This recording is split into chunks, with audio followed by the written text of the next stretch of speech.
Arranquemos. Muy buenas tardes a todos, bienvenidos, bienvenidas. Mi nombre es Horacio Urtiaga y esta tarde vamos a continuar con nuestra serie de estudios en la carta a los romanos. Hoy día vamos a seguir avanzando el capítulo 12, capítulo que ha comenzado la cuarta sección importante de la carta de Pablo a los romanos. Recordemos que Pablo siempre tiene la costumbre de empezar sus cartas con doctrina, enseñanza y luego pasar a la práctica. Luego, a la luz de las doctrinas que él ha ido explicando, poder ver cómo las podemos vivir. Por lo tanto, el capítulo 12 comienza con la parte práctica de la carta a los romanos y esto va a ir hasta el final casi del capítulo 15 y la primera parte del capítulo 16. Por lo tanto, ahora estamos en la sección práctica de la carta. ¿Qué es lo que hemos ido viendo hasta ahora? Hemos visto que Pablo, a la luz de las misericordias de Dios del capítulo 1 al 11, les impulsa a los romanos a hacer sacrificios vivos. No solamente a hacer sacrificios vivos, sino también a no dejarnos moldear por este mundo, sino transformarnos por medio de la renovación de nuestro entendimiento. No solamente esto, sino que para poder comprobar cuál es la buena voluntad de Dios agradable y perfecta, tenemos que vivir en unidad. Tenemos que ser participantes de un solo cuerpo, el cuerpo de Cristo. Tenemos que usar los dones que el Señor nos ha dado. Y por lo tanto no podemos creernos más que el resto. Porque ¿qué tenemos que no hayamos recibido? Todo viene del Señor. Por lo tanto, Pablo quiere matar el orgullo que puede surgir en algunos hombres o algunas mujeres que son dotadas por Dios con distintos dones para servir a su iglesia. Así que Pablo, de un solo golpe, mata la idea de soberbia dentro del pueblo de Dios. Hemos visto en la clase anterior que el apóstol Pablo, una de las cosas que quiere hacer es enfatizar que cada uno tiene un don distinto o va a tener dones distintos. Todos somos parte de un solo cuerpo, la familia de Dios, el cuerpo de Cristo. Y por lo tanto, una de las cosas que tenemos que entender es que tenemos que mantener la unidad y servirnos mutuamente los unos a los otros. Eso lo hemos ido viendo en clases anteriores. Pero hoy nos vamos a enfocar más que todo en los dones del Espíritu y en algunos principios importantes que tenemos que aprender cuando los estudiamos. Así que vamos al texto de Romanos, vamos a volver a leer desde el versículo 1 para entrar en contexto y luego le sacaremos el jugo a los versículos 6 hasta el 8. Así que voy a poner en pantalla Romanos capítulo 12 y leamos desde el versículo 1 este comienzo de la parte aplicativa de la carta. Dice el apóstol Pablo: así que, hermanos, yo les ruego por las misericordias de Dios que se presenten ustedes mismos como un sacrificio vivo, santo y agradable a Dios. Así es como se debe adorar a Dios. Y no adopten las costumbres de este mundo, sino transfórmense por medio de la renovación de su mente, para que comprueben cuál es la voluntad de Dios, lo que es bueno, agradable y perfecto. Por la gracia que me es dada, digo a cada uno de ustedes que no tenga más alto concepto de sí que el que debe tener, sino que piense de sí con sensatez, según la medida de fe que Dios repartió a cada uno. Porque así como en un cuerpo hay muchos miembros, y no todos los miembros tienen la misma función, así también nosotros, aunque somos muchos, formamos un solo cuerpo en Cristo. Y cada miembro está unido a los demás. Ya que tenemos diferentes dones, versículo 6, según la gracia que nos ha sido dada, si tenemos el don de profecía, usémoslo conforme a la medida de la fe. Si tenemos el don de servicio, sirvamos. Si tenemos el don de la enseñanza, enseñemos. Si tenemos el don de exhortación, exhortemos. Si debemos repartir, hagámoslo con generosidad. Si nos toca presidir, hagámoslo con solicitud. Si debemos brindar ayuda, hagámoslo con alegría. Bueno, aquí Pablo suelta una lista de diversos dones, pero inicialmente tendríamos que responder a la pregunta: ¿qué son los dones del Espíritu Santo? Porque de eso es lo que está hablando Pablo. Pablo está hablando del servicio mutuo, de los dones, de la unidad, que tenemos que ser uno en cierto sentido en Cristo, que estamos unidos los unos a los otros en Cristo Jesús, pero luego suelta el tema de los dones del Espíritu Santo y los nombra. Hace una lista de 7 dones en este texto. Lo primero que tendríamos que decir es que los dones del Espíritu Santo son regalos del Espíritu Santo, sobrenaturales, para que nosotros podamos servir a la iglesia y ser parte de su edificación. Por lo tanto, los dones son regalos sobrenaturales que el creyente recibe de parte de Dios para la edificación de su iglesia, del cuerpo de Cristo. Pablo acá está soltando una lista de 7 dones. Esto no significa que sean los únicos dones, sino que Pablo está utilizando el número 7 para hablar de algo completo, porque eso es lo que el número 7 apunta en la escritura constantemente. Así que Pablo aprovecha de usar el número 7, cita 7 dones y nos muestra sobre todo el enfoque principal, no de cuántos dones hay, no de cuáles son necesariamente, sino de que tenemos que usarlos. Ese es el enfoque principal de Pablo en este contexto. Si tú quieres comprobar cuál es la buena voluntad de Dios, lo que es agradable y perfecto, sirve a los demás. ¿Con qué sirvo a los demás? Con los dones que el Señor me ha dado. Y así mantenemos la unidad y edificamos la iglesia. Por lo tanto, 7 dones se marcan aquí, no son los únicos, hay más dones. Es más, podríamos decir que en la Escritura vamos a encontrar constantemente listas de dones, y eso no significa que sean todos. Porque en la carta a los Corintios nosotros vamos a aprender de que así como hay dones como el de enseñanza, la forma de expresar esos dones o ese don, el de la enseñanza, varía de individuo a individuo según la voluntad de Dios. Por lo tanto, los dones se pueden expresar de maneras tan diversas al punto que el apóstol Pedro va a decir que esta es la multiforme gracia de Dios. Así que no podemos estar encasillados en una sola forma de enseñar, de hacer evangelismo, de servir, etcétera, etcétera, sino que tenemos que ser guiados por el Señor, guiados por el Espíritu Santo, no bajo el molde de la iglesia, sino bajo el molde del Espíritu, para servir como el Señor quiere. Esa es una de las cosas importantes que tenemos que tener en cuenta con respecto a los dones del Espíritu. No solamente esto, sino que quiero agregar que los dones del Espíritu tienen que ser ejercitados. Por eso Pablo dice, usémoslo. Si tenemos el de profecía, el de servicio, el de dar, usémoslo. ¿Y por qué Pablo ejercita o aplica la palabra usémoslo en este contexto? Porque los dones del Espíritu Santo nos han sido dados, obviamente, para que los usemos, para la edificación de la iglesia. Los dones nunca están enfocados en uno mismo, sino en los demás. Y es algo bien hermoso del Señor. Nos da regalos sobrenaturales para que nosotros lo usemos al servicio de los demás. Los dones tienen que ser ejercitados para que los dones puedan ser pulidos. Como decía anteriormente, una de las cosas que me pongo a pensar en mi propia vida es que Dios a mí me ha dado, a través del reconocimiento de otras personas y a través de lo que veo en mi propia vida, el don de la enseñanza. Pero este don de la enseñanza no ha sido ejercitado por mi persona igual desde el principio hasta el día de hoy. Las primeras veces que yo enseñaba, por más que la iglesia reconocía que yo tenía el don de maestro, no enseñaba de la misma manera y fluida que hoy. Enseñaba muy distinto. Cuando veo mis videos antiguos, digo, wow, enseñaba muy, pero muy distinto. Tenía miedo, me sentía muy avergonzado, estaba nervioso, hablaba más rápido de lo normal, y esto se ha ido puliendo. Por lo tanto, los dones tienen que ser ejercitados para que nosotros aprendamos a discernir cómo usarlos mejor. Porque muchas veces nosotros somos el impedimento de que los dones fluyan correctamente. Hay que pulirlos, hay que ejercitarlos, hay que crecer en el uso de ellos. Así que esto es un principio importante mientras estudiamos el tema de los dones del Espíritu Santo. Una de las cosas que también puede surgir en la mente de algunos hermanos en la fe es la idea de que los dones han cesado ya. Yo personalmente discrepo con ese acercamiento cristiano. Hay muchos hermanos en la fe que enseñan que los dones del Espíritu ya cesaron y que dicen que hoy, bueno, permanecen quizás el don de enseñanza, el don de evangelismo, pero el don de apóstol, el don de profeta, el don de hacer milagros, el don de lenguas, ya cesaron. La verdad es que discrepo con ese acercamiento a los dones del Espíritu. No encuentro nada en la Escritura que nos muestre que los dones iban a cesar. Y adicional a eso, cuando salgo del Nuevo Testamento y me voy a los primeros siglos de la iglesia y veo a los padres apostólicos, a los padres de la iglesia, veo que ellos confirman que en su tiempo se seguían ejercitando los dones, se seguían ejerciendo en la iglesia. Por lo tanto, no encuentro ningún sustento bíblico claro, ni en la historia de la iglesia en los primeros siglos, que me muestre los dones iban a cesar y por lo tanto cesaron luego de los apóstoles. Hay hermanos en la fe que piensan que cuando se completó el Nuevo Testamento, cesaron los dones en ese momento. No encuentro un sustento bíblico para enseñar tal cosa.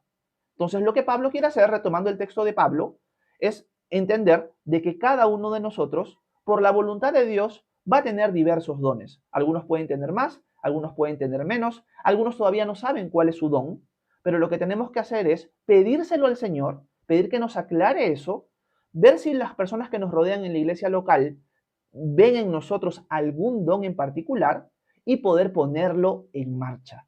Esa es la idea de Pablo aquí. Otra cosa que me viene a la mente es que para nosotros poder poner el don en marcha, tenemos que tener claro cuáles son. Y por eso tenemos que orar y pedirle al Señor, Señor, muéstrame cuáles son los dones que tú me quieres dar o que tú ya me has dado. Y así poder ponerlos en práctica. Ahora quiero pasar al texto en sí mismo para ir repasando poco a poco cada uno de los dones que Pablo suelta aquí. Como les digo, esta lista no es exclusiva. Hay otras listas en el Nuevo Testamento y quizás si nos alcanza el tiempo las vamos a ir revisando. Vamos a ir analizando cada uno de los dones y vamos a ver a qué se refieren y qué contienen y cómo se pueden usar en la iglesia local. Recordemos esto, que esto es muy importante y siempre lo voy a subrayar. Los dones del Espíritu Santo se tienen que ejercitar, se tienen que discernir, se tienen que usar a la luz de la verdad de que sirven para la edificación de la iglesia. No sirven para mi edificación personal necesariamente, sino para servir a otros. Siempre ese debe ser nuestro filtro cuando hablamos del tema de los dones del Espíritu Santo. ¿Está edificando a la iglesia? ¿Se está usando de la manera correcta o no? Vayamos al texto de Romanos para ir sacándole el jugo a cada uno de los dones que Pablo suelta en esta lista de 7. Vayamos al texto. Déjenme poner Romanos capítulo 12 y vamos a leer desde el versículo 6 en adelante. Déjenme subir y vamos uno por uno. Dice el apóstol Pablo, ya que tenemos diferentes dones, según la gracia que nos ha sido dada, si tenemos el don de profecía, usémoslo conforme a la medida de la fe. Aquí Pablo está soltando el primer don en la lista. El primer don es el don de profecía. Es interesante que en otras listas que Pablo usa y describe, el don de profecía siempre está delante. Es más, el apóstol Pablo en 1 Corintios 12, 13 y 14 nos va a mostrar de que él desea que todo discípulo ore por el don de profecía.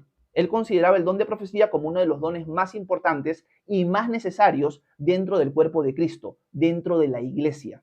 Ahora, ¿a qué se refiere con el don de profecía? ¿Cuál es el don de profecía? El don de profecía es un don que habla de parte de Dios, o sea, el profeta, el que tiene el don, habla el mensaje de Dios, habla de parte de Dios para la edificación, exhortación, corrección. O sea, es una palabra que viene fresca de parte de Dios para la iglesia local principalmente en específico, para animarla, corregirla, instruirla. Puede tener contenido profético en el sentido de futuro, pero no necesariamente siempre va a ser así. Un ejemplo claro de alguien que tenía el don de profecía y sí mostró y sí habló de parte de Dios cosas que iban a pasar en el futuro fue el profeta Ágabo en el libro de los Hechos. En el libro de los Hechos, Ágabo va a visitar a la iglesia de Antioquía, si no me equivoco, y profetiza de parte de Dios que va a venir una hambruna en la región de Judea.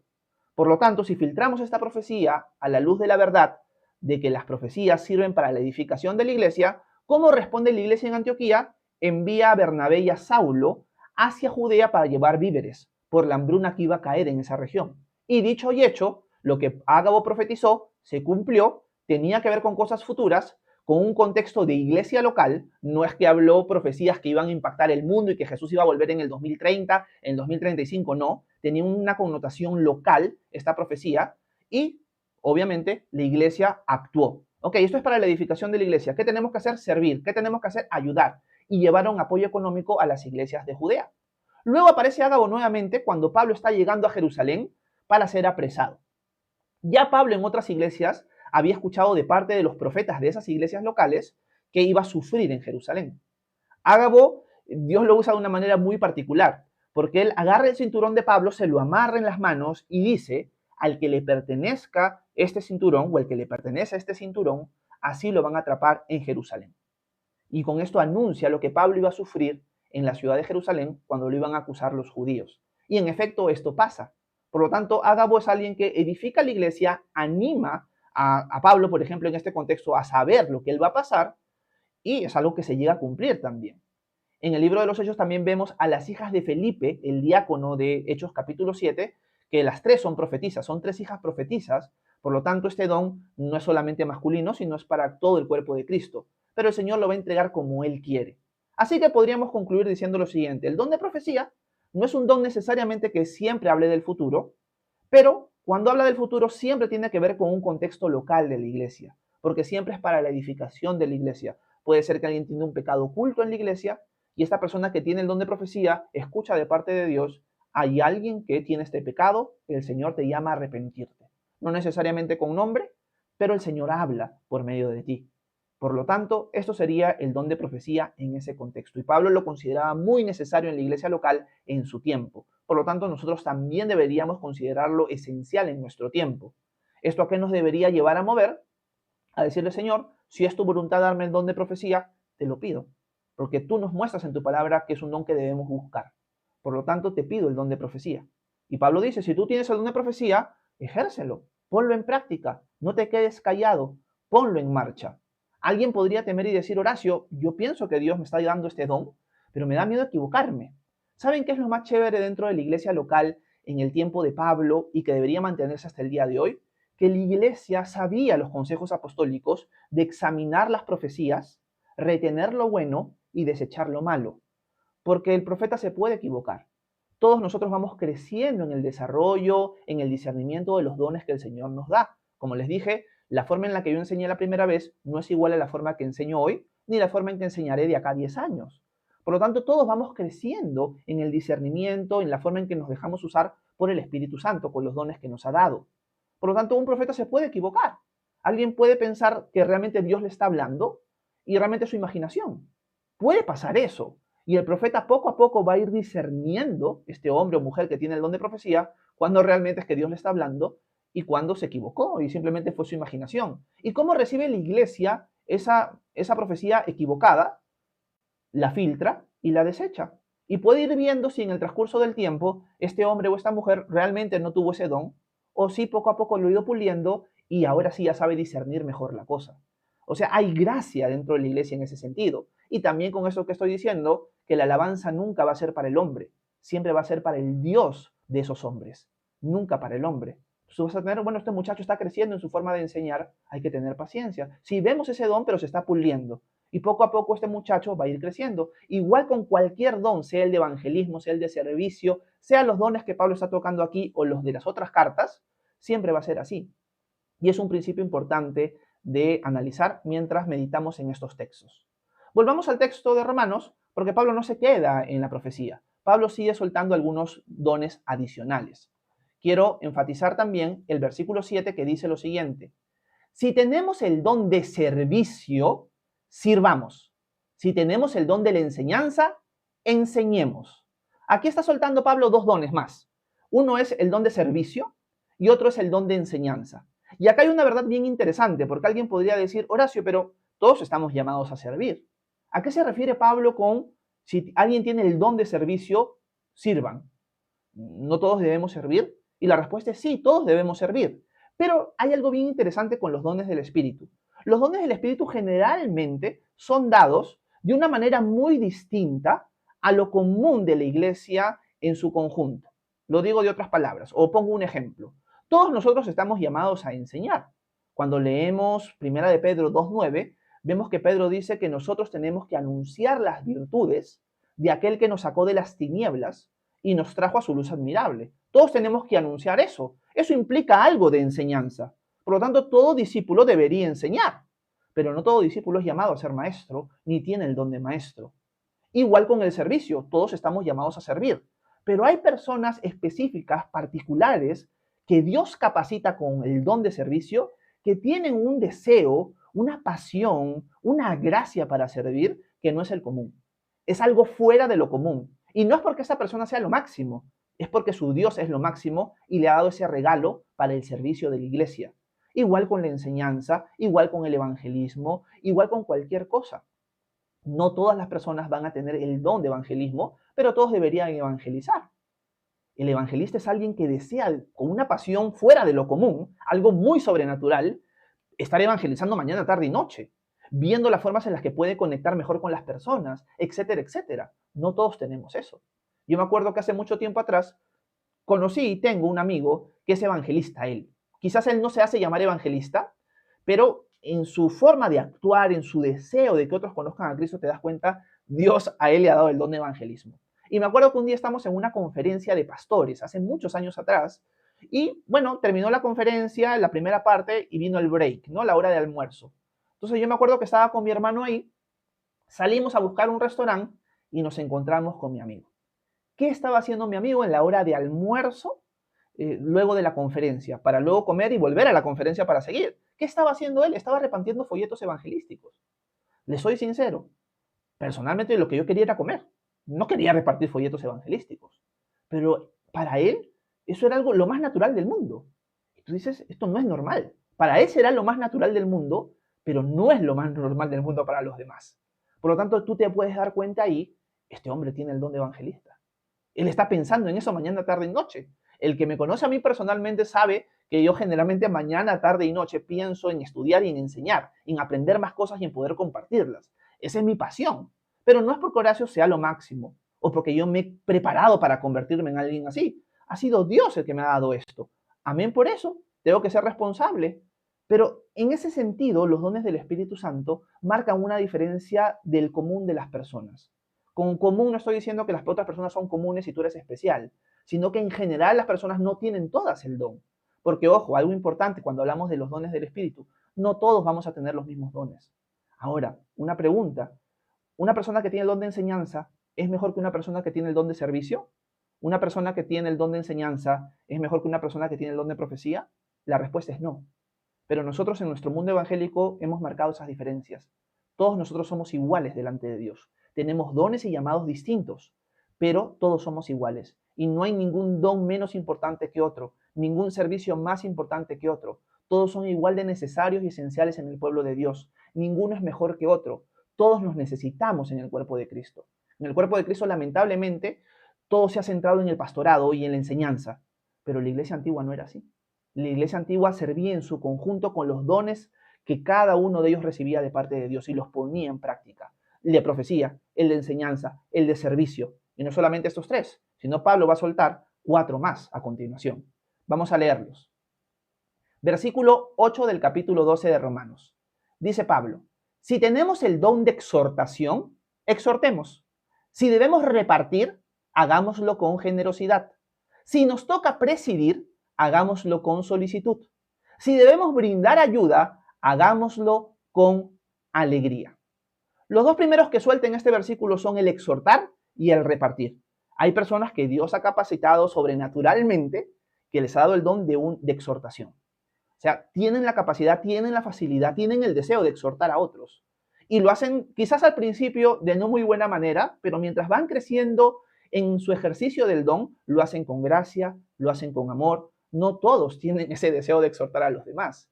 La enseñanza es instruir, la exhortación es llevar a la práctica, en tu vida diaria, en la enseñanza, etcétera, etcétera. Hay personas que están capacitadas para eso. Uno como maestro debería pedir el don de exhortación. Señor, dame el don de exhortación para no solamente dar conocimiento, sino realmente algo que brota de mí es exhortar a las personas a ponerlo en práctica. No porque lo tengo armado maquética, de una manera mecánica, sino porque tú me pones ese fuego, esa pasión en mi corazón de exhortar con amor y con ejemplo. Ok, esto hemos visto hoy, tenemos que ponerlo en práctica de esta manera. Hay personas que quizás no son maestras, pero cuando aprenden algo de parte de los maestros y ven a los hermanos no poniéndolo en práctica, los van a exhortar a poner en práctica. Son personas especiales que Dios ha puesto en la iglesia para eso. Y nuevamente, repito, con especiales no estoy diciendo que sean mejores, sino que tienen un rol distinto dentro del cuerpo de Cristo y que es igual de necesario que el de enseñanza, que el de profecía, que el de servicio. No solamente estas personas, sino dice las personas que son dadivosas. Hay personas que Dios ha capacitado, que Dios ha dado el regalo de ser personas excesivamente dadivosas. No lo hacen por obligación, lo hacen con mucho amor. Yo doy gracias a las personas así dentro de la iglesia y hasta fuera de ella, en el sentido de la iglesia local.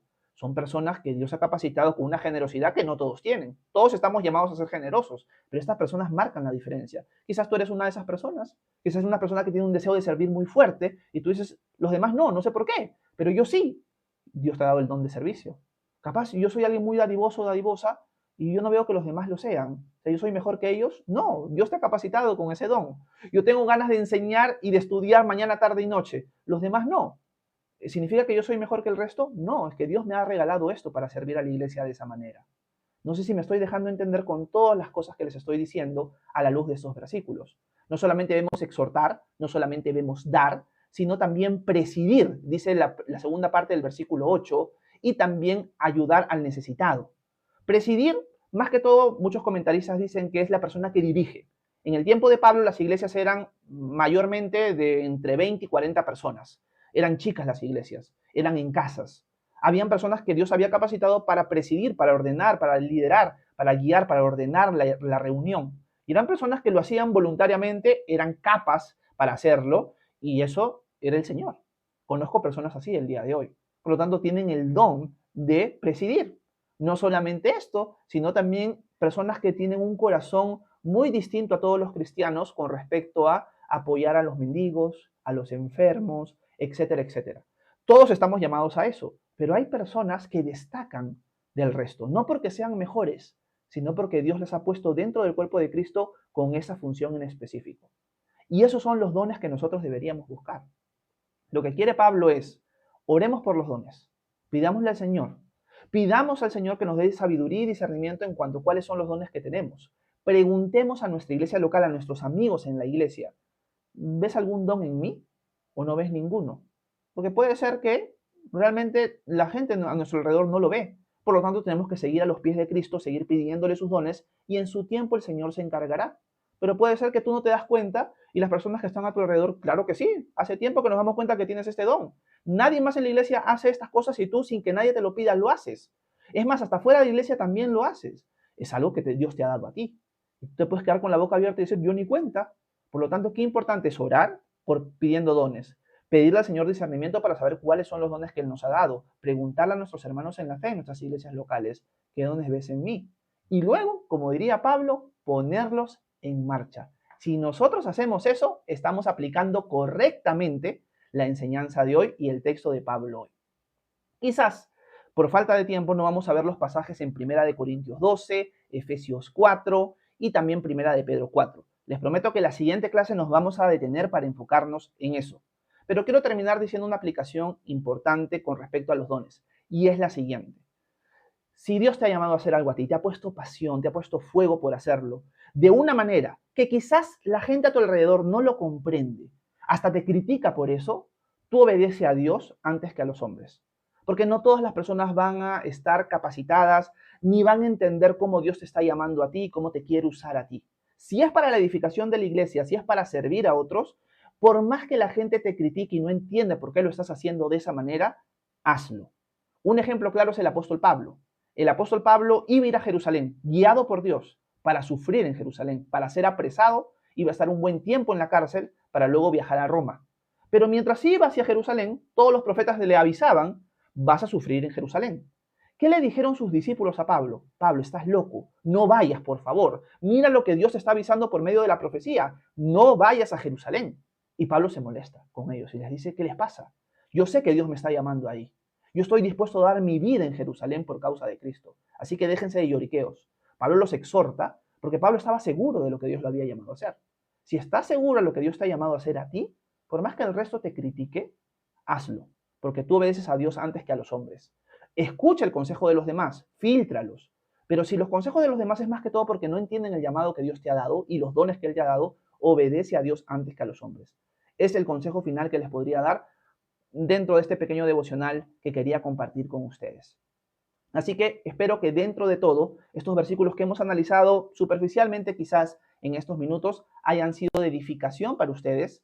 Ahora vamos a pasar un tiempo de preguntas y respuestas. Si tienen dudas sobre Dios, sobre el cristianismo, sobre la Biblia, háganmela saber, que con gusto voy a intentar responder sus preguntas a continuación. Muchas gracias por su atención. Que Dios los bendiga a cada uno de ustedes. Bueno, muchas gracias por haberme prestado atención en este espacio de tiempo. Voy a apagar la grabación de la cámara para luego editarlo y todo el tema. Y ahora vamos a pasar a un tiempo de preguntas y respuestas. Denme un segundo, por favor. Listo, me voy a poner en el centro de la pantalla. Y ahora vamos a pasar un tiempo de preguntas y respuestas.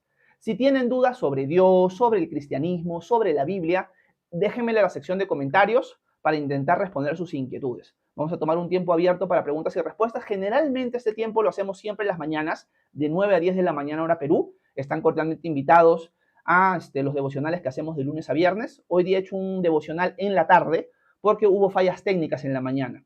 Entonces, por eso he tenido que entrar en este horario en el cual generalmente no estoy.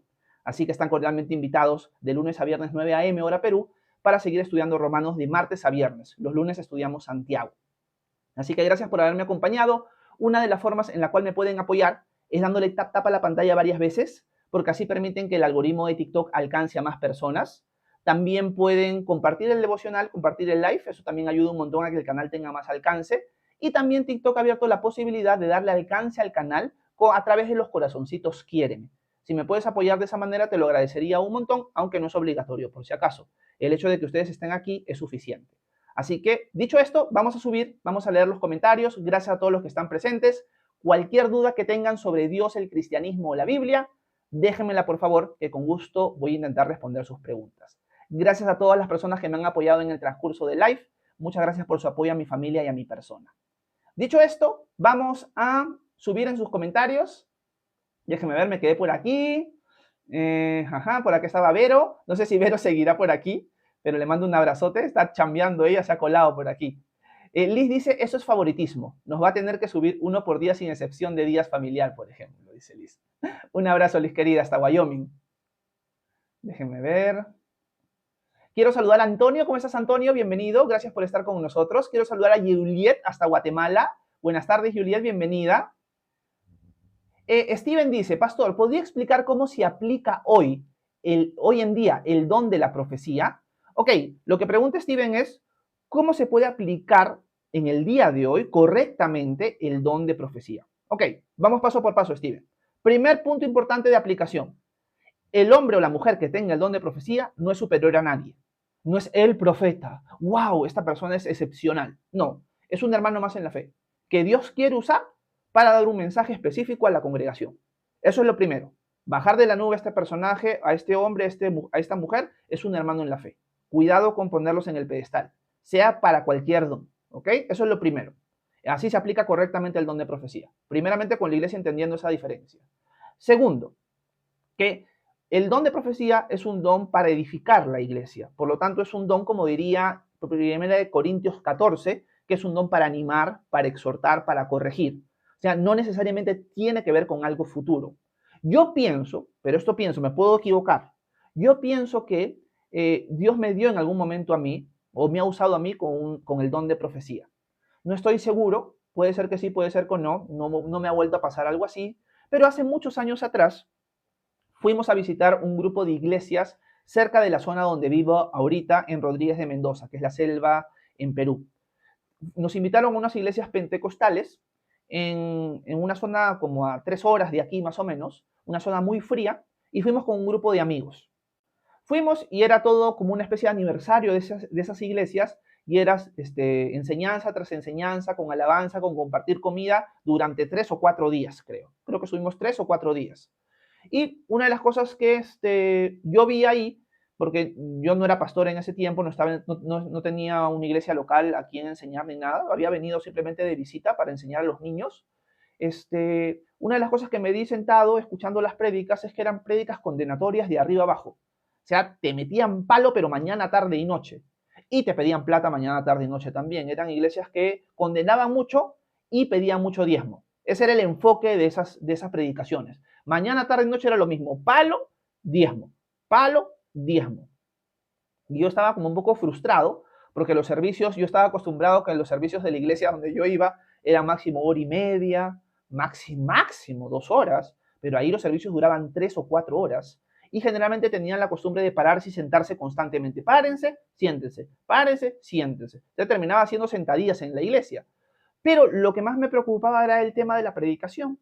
Y me ponía a orar cuando terminaban los servicios y le decía, ay, Señor, que nunca pensé que existiera este tipo de cultura evangélica por aquí. La gente no crece así. La gente más bien se siente con miedo de Dios. Y recuerdo que surgió dentro de mí un fuego muy grande por poder compartir con las personas y decirles, ¿saben qué? Cristo los ama. O sea, tienen que saber esto, tienen que entender esto. Cristo los ama. Y tuve un deseo muy grande en mí de, si se me daba la oportunidad de enseñar en algún momento, poder decirles a las personas que iba conociendo, me acuerdo que había uno que conocía que se llamaba Antonio, si no me equivoco, de decirle antes de empezar la enseñanza, Antonio, Cristo te ama. Tal persona, Cristo te ama. Tal persona, Cristo te ama. Por cosas del Señor, me permitieron enseñar. Una de las cosas más interesantes que sucedió ahí, que me dio mucha risa, es que un amigo mío me prestó una camisa. Yo no enseño con camisa ni en la iglesia local que pastoreo. No vengo de una cultura así. Entonces, en esa cultura sí, si tú no tienes camisa, no estás vestido así, no puedes enseñar. Entonces yo me acuerdo que yo era Horacio mientras estaba con Polo. Me ponía camisa y era como si me hubiera convertido en Superman, ¿ah? Ya me llamaban Pastor Horacio. Por más que no fuera pastor, pero el hecho de tener camisa me convertía en un pastor. Y un amigo justo me presta su camisa y eso hizo que me invitaran a enseñar. Y yo dije, es el momento preciso. Y yo tenía dentro de mí este deseo muy fuerte de decir, esto viene de parte de Dios. Y me subí al púlpito, tenía muchos nervios, no tenía la práctica que tengo ahora para hablar con otras personas que quizás no conozca.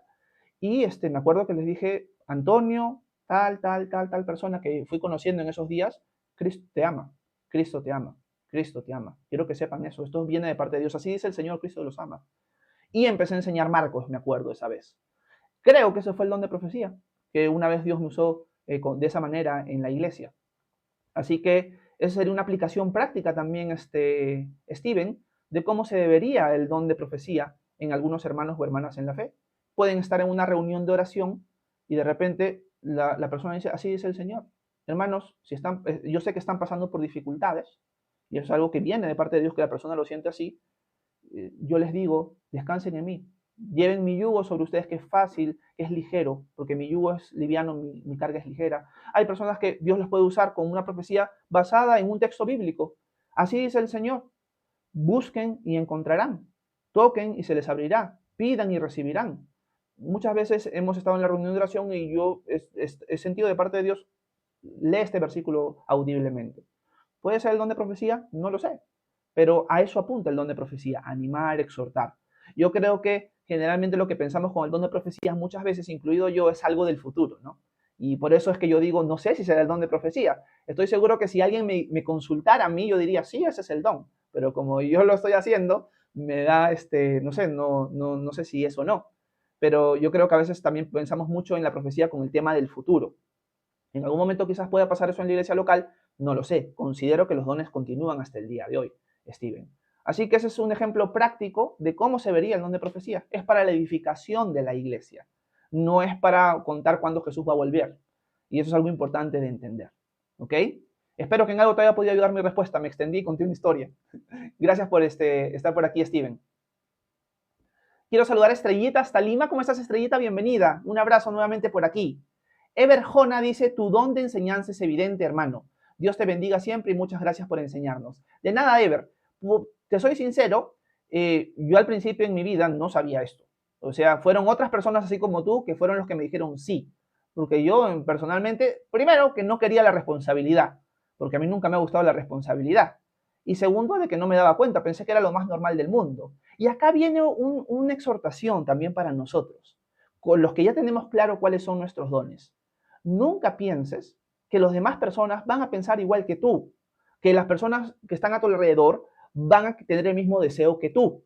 Y esto pasa con muchas personas que tienen el don de enseñanza, el don de evangelismo, el don de servicio, etcétera, etcétera. Tú dices, pero ¿por qué las demás personas no lo hacen? O sea, para mí es lo más normal del mundo leer mañana, tarde y noche y aprender y estudiar y quedarme pensando en argumentos, en cómo se interpreta Apocalipsis por aquí, por allá y pensar en eso. Veo a mis hermanos en la fe y ellos no están pensando en eso. ¿Cuál es el error que podemos caer los que tenemos diversos dones? Pensar, ellos están mal, yo estoy bien. No. Que Dios te ha capacitado a ti para algo en específico. Alguien podría decir, pero yo tengo un deseo de salir a evangelizar constantemente en la calle con mi megáfono y la gente en la iglesia. No. Algunos hermanos que me quieren mucho me acompañan y chévere, pero ellos no tienen esa pasión. ¿Qué les pasa? Avívense, despiértense. Detente un ratito. Es que lo que pasa es que Dios te ha llamado a ti a eso. Y lo que pasa es que a veces, cuando Dios nos da un don, pensamos de que todos los demás lo tienen que tener. Y no lo es. Y también surge este problema porque pensamos que este don es por nuestra madurez. Y no es por nuestra madurez. Es un regalo que Dios te ha dado a ti para que tú lo uses para bendecir a la iglesia, que es muy distinto. Entonces, es una exhortación que me viene a la mente, cuando leo el comentario de Ever. Un abrazo, Ever. Gracias por tus lindas palabras. Déjame ver. Jefferson Parra, y quiero saludar también a Luz. Creo que Luz es de Trujillo, si no me equivoco, así que le mando un abrazo. Y Jefferson dice, hermano, ¿todos los dones espirituales están vigentes hoy en día? Dice, ¿todos los dones espirituales son iguales o hay dones superiores a otros? Gracias, Jefferson. La primera pregunta tuya es si todos los dones espirituales están vigentes. Considero que sí, Jefferson. Como decía en el tiempo devocional, sé que hay hermanos en la fe que discrepan rotundamente conmigo, que consideran que los dones han cesado. La verdad es que no encuentro sustento bíblico ni patrístico para esa verdad. Voy a la escritura, no encuentro algo así, que los dones van a cesar, en el sentido de cuando se complete el Nuevo Testamento. Sí, los dones van a cesar, lo dice Primera de Corintios, pero cuando llegue lo completo, y lo completo en el contexto es la venida de Cristo, no el Nuevo Testamento. Y adicional a eso, si yo digo, ya, bueno, quizás estos hermanos tienen razón, vamos a ver si los padres apostólicos, los padres de la iglesia, ya dicen que han cesado los dones, o más bien cuentan que en sus iglesias sucedían los dones. ¿Y qué encuentro? Que ellos confirman que en el tiempo de ellos, después de los apóstoles, había don de lenguas, había don de profecías, había don de sanidades, etcétera, etcétera. Por lo tanto, confirman la postura que sostengo de que los dones siguen vigentes hasta el día de hoy. Solo que lamentablemente por mala enseñanza se han sido abusados, otros han sido mal aplicados, otros son mentira, y eso ha causado que muchos cristianos digan nada que ver con esto. Si los dones del Espíritu significa que tiembles y te caigas al piso temblando, yo no quiero saber nada de eso. Y con justa razón lo dicen así, porque obviamente el Señor nunca nos ha llamado a temblar y caernos en la iglesia, por si acaso. Eso no son los dones del Espíritu, ni es el bautismo del Espíritu, ni nada por el estilo.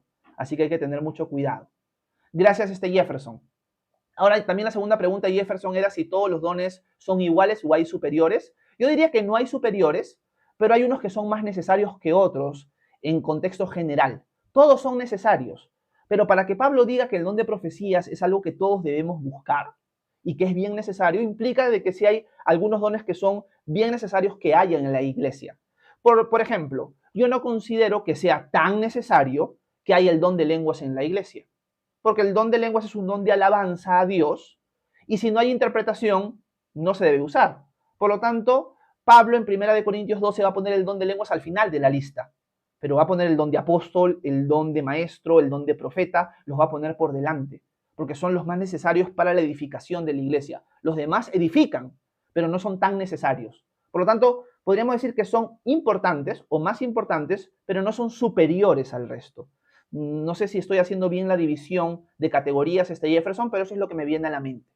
Gracias por tu pregunta. Muchas gracias, Jefferson. Déjenme ver por aquí. Creo que han silenciado a alguien. Ok. AJ apareció otra vez por aquí. AJ apareció otra vez por aquí. Bueno, AJ ojalá que siga por acá, por más que está silenciado. Déjenme ver. A ver, vamos a leer otros comentarios. Vamos a subir. Ok, por acá está Luz. Dice, ¿cómo sabría uno si lo que está pensando es un sentir de Dios o es de uno? Gracias, Luz. Yo creo que es la experiencia, Luz. Yo creo que ahí es la experiencia. No todos vamos a poder discernir de lo mejor del mundo o lo mejor del mundo del Señor inmediatamente. Yo creo que va a ser experiencia, Luz. Vas a tener que aprender a través de los errores. Igual que una persona que enseña, por ejemplo. Una persona que enseña va a ir puliendo su enseñanza, va puliendo el discernimiento de qué pasajes enseñar, cómo aplicarlos, qué decir, qué no decir, hasta en el tiempo, cuánto demoras.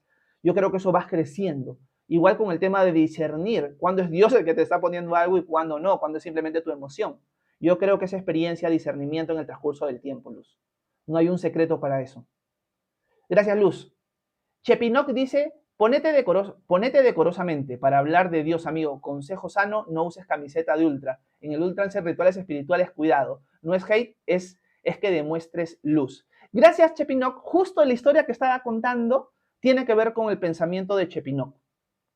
En el pensamiento de Chepinoc es, si tú quieres hablar de Dios, tienes que vestirte de una manera muy distinta al resto, ¿no? Como que eres alguien distinto.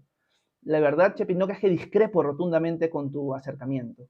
Un polo no me hace ni me quita nada a mí, ni muestra nada. Es un polo que tengo. Más bien le doy gracias a Dios de que tengo un polo que me han regalado, porque casi toda la ropa que tengo me la regalan. Por lo tanto, si me han regalado esta ropa, la voy a usar. El polo no tiene un mensaje a Satanás ni nada por el estilo. Si tú piensas que se hacen rituales ahí o no, la verdad, tener un polo de algo no te hace ni te quita. Por lo tanto, yo creo que ese pensamiento es muy común, sobre todo en iglesias pentecostales. Discrepo con ese pensamiento, lo respeto, sé que su forma y su cultura para las cosas de Dios, pero considero que no tienen sustento bíblico para eso. Yo pienso que en muchas iglesias, si Jesús entrara vestido tal cual el siglo I, no lo dejarían ni enseñar y lo mirarían mal por entrar con sandalias y vestido de esa manera. Por lo tanto, discrepo rotundamente contigo. Gracias, Chapinó, porque sé que me lo estás aconsejando por un buen deseo que tienes hacia mí, así que gracias por eso. Pero te soy sincero, discrepo con tu forma de pensar con respecto a las cosas que me puedo poner en un polo para hablar de la palabra de Dios. Gracias, Chapinó. Jefferson dice, hermano, la jerarquía católica, el papa, cardenales, padres, ¿esa jerarquía católica sería bíblico? Gracias, Jefferson. En verdad, no, porque no la vemos ni en la escritura, ni la vemos en los primeros siglos de la iglesia. Recién a partir del siglo II en adelante se empezó a desarrollar la idea de obispo dentro de la iglesia local. Y eso se fue desarrollando en el transcurso del tiempo más y más y más y más. O sea, es un desarrollo teológico el tema de las jerarquías. ¿Han tenido su propósito en el tiempo? Sí lo han tenido, pero no es algo que sea mandatorio para nosotros. Por lo tanto, ha sido parte del desarrollo teológico de la iglesia y de orden, esto de tener cardenales, obispos, arzobispos, el obispo de Roma como cabeza de la iglesia visible de Roma, etcétera, etcétera, pero no es algo mandado por Dios. Si alguien quiere hacer una jerarquía así para orden, va a tener que pedirle al Señor sabiduría y discernimiento si es lo que Él quiere. Así que no es algo que nazca de la escritura. Más que todo nace o se forma a través de las situaciones que la iglesia vivió en el transcurso de la historia. Gracias, Jefferson. Quiero saludar a Piero. Buenas tardes, Piero, hasta Lima. Dice, buenas tardes, live a esta hora. Genial. Bueno, Piero, generalmente no hago live a esta hora, es que hubo fallas técnicas en la mañana. Así que tuve que volver a grabar el devocional, por eso es que lo estoy haciendo por aquí nuevamente. Erika dice, ¿y el llamado a ser pastor tiene un don específico? Gracias, Erika. Muy buena pregunta, Erika. Muy buena pregunta. Considero, Erika, que el pastorado, al igual que el maestro, es un don, o sea, es un deseo de servir a otros y de enseñarles la palabra de Dios. Por ejemplo, vamos a marcar la diferencia. Alguien puede tener el don de enseñanza, Erika, pero enseñanza escrita, escribir libros. Por ejemplo, hay un autor muy famoso que ustedes deben conocer directa o indirectamente que se llamó C.S. Lewis. C.S. Lewis fue el escritor de las Crónicas de Narnia, por ejemplo, y tiene otros libros más. Fue un escritor prolífico por medio de cuentos, por medio de doctrina, de manera escrita, y fue alguien muy, pero muy, muy, muy usado por Dios, al punto que hay personas que han conocido al Señor por medio de leer las Crónicas de Narnia, imagínense eso. Ahora, ¿C.S. Lewis era pastor? La respuesta es no. Dios lo llamó a la enseñanza en un área en específico. Pero va a haber hombres que Dios va a llamar a la enseñanza en un área en específico en el rol de pastor de una iglesia local. Por lo tanto, va de la mano la enseñanza con el pastorado, pero no es exclusivo el pastorado o para todos aquellos que enseñan, Erika. Entonces, en mi caso, Dios ha movido mi vida y ha abierto las puertas y ha puesto personas que quieren que yo las pastoree. Si no hubiera personas que no quieren que yo las pastoree, no pastorearía una iglesia local. Quizás estaría enseñando por internet, diría, no soy pastor de una iglesia local, soy maestro y ya está. Pero hay personas que quieren ser pastoreadas por mí, amén por eso, yo las voy a servir en lo más que pueda. Entonces, el don de enseñanza puede ir ligado al don de pastor, pero el don de enseñanza no necesariamente es único para los pastores, sino se puede abrir de distintas maneras. Ahora también el llamado a pastor va a implicar, sí, en ese caso, madurez. Tú tienes el don de enseñanza, tienes un corazón pastoral, pero la iglesia, para ponerte como pastor de la iglesia local, tiene que primero ver ciertas características que nosotros hemos estudiado en 1 de Timoteo capítulo 2. Por lo tanto, no es que inmediatamente tú pones a la persona como pastor, por más que tenga el don de maestro, sino que yo creo que en el tema del pastorado sí implica bastante la madurez. Por eso la iglesia tiene que reconocer, este hombre ha sido llamado por Dios a enseñar, tiene un corazón pastoral, queremos nosotros que nos pastoree, lo nombramos pastor de la iglesia local. Y la congregación junto al liderazgo toman esa decisión y esta persona empieza a servir como pastor. Pero no es porque simplemente Dios te usa para enseñar que ya eres pastor inmediatamente. No es así a la luz de 1 de Timoteo capítulo 2, a la luz de la carta de Tito también, por ejemplo. Gracias, Erika. The One, ¿cómo estás? Buenas tardes. Dice, ¿podrías explicar el don de profecía en qué consiste? Lo que pasa, The One, es que ya lo expliqué en los minutos anteriores. Capaz entraste justo después de que había tocado el tema de profecía. El tema de profecía, te lo resumo rápido, es una revelación de parte de Dios, o sea, es Dios hablando a través de ti, para animar a la iglesia local, para exhortarla, para corregirla. Puede tener un elemento futurístico, pero no necesariamente. Vimos el ejemplo de Ágabo, donde él sí profetiza cosas que iban a pasar más adelante y que tienen implicancias para la iglesia o para algún hermano en la fe en específico. Pero no necesariamente va a ser así siempre. Gracias, de Juan. Ana María dice, me perdí varios minutos, qué lástima. Jeje, me etiqueta, porfa. Sí, por supuesto que sí, Ana María, te etiqueto ahora subiéndolo a YouTube. Yo dice, ¿crees en la Trinidad? Sí, creo en la Trinidad, considero que la Trinidad brota del Nuevo Testamento inmediatamente a la luz de Mateo 28, por ejemplo, el bautismo es trinitario, a la luz de la relación del Padre, el Hijo y del Espíritu Santo, a la luz de las cartas apostólicas, y la Iglesia mismo ha ido desarrollando el tema de la Trinidad en el transcurso de los siglos. No encontramos la palabra Trinidad en la Biblia, pero sí encontramos que nuestro Dios es trino. Por eso es interesante porque estoy estudiando el libro de Apocalipsis, voy a tomarme todo un año para estudiar Apocalipsis con distintos seminarios y distintos libros, para luego, en el 2027, Dios mediante, poder enseñar el libro Apocalipsis por acá. Y una de las cosas bien hermosas del libro Apocalipsis, sobre todo en el capítulo 1, es que el saludo de Dios es de parte del Padre, de parte del Espíritu Santo y de parte del Hijo. Y ahí nos muestra el libro Apocalipsis inmediatamente en el saludo nomás el contexto trinitario de nuestro Dios.